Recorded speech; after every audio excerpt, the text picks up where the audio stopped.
Mark Wahlberg's got a new movie out this week called Flight Risk. It's exclusively in theaters this week. Hi, welcome back to the channel. I wanted to take this time to really give Mark Wahlberg his flowers. The man has been giving us movies for the past, 30 years. This is my way of saying thank you. I have 8 films that have stuck with me all these years. Number 8, Arthur the King.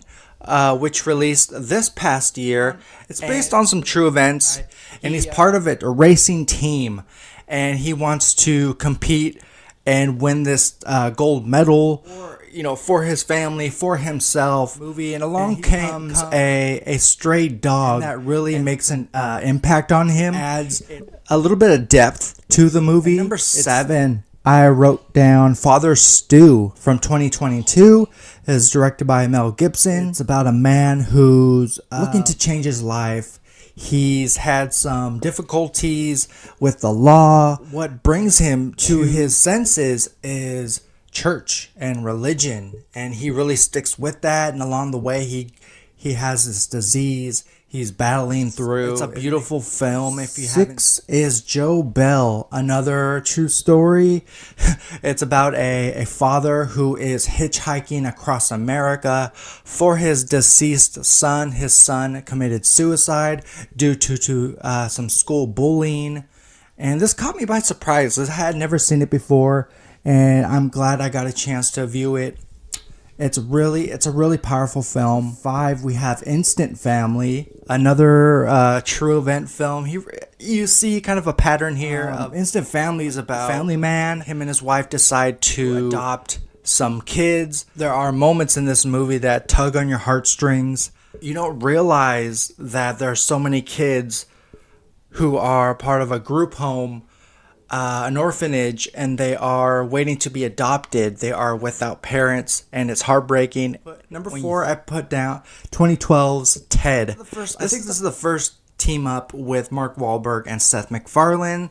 If you know Seth MacFarlane's work, he's the creator of Family Guy and some other projects. The reason why Ted made it on this list is because this is so out of left field.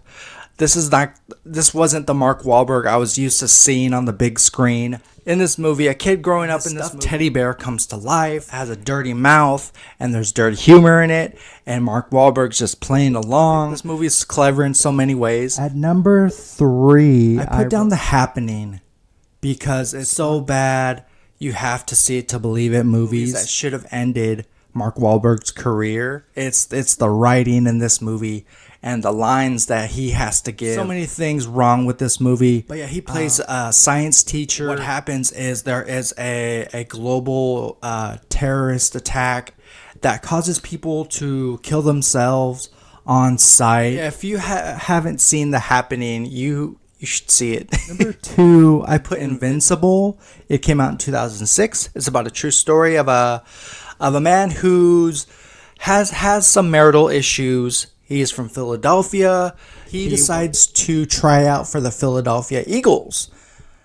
And we are on this journey with him.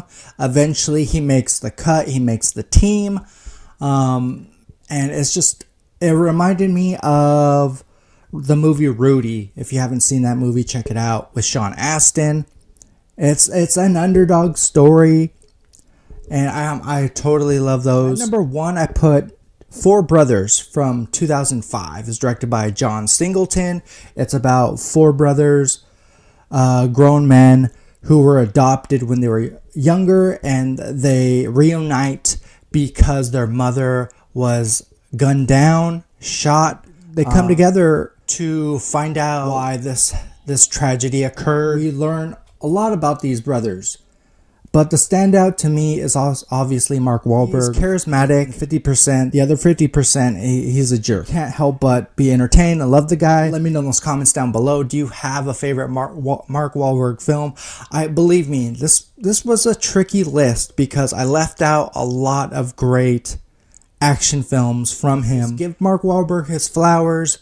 Give him the respect he deserves. Look out for more content very soon, guys. Take care. Folks, if you like this video, go ahead and hit that subscribe button. It really helps out in the long run. Darkroom Reviews, it's the place you should be subscribed to. Join the channel. It's free.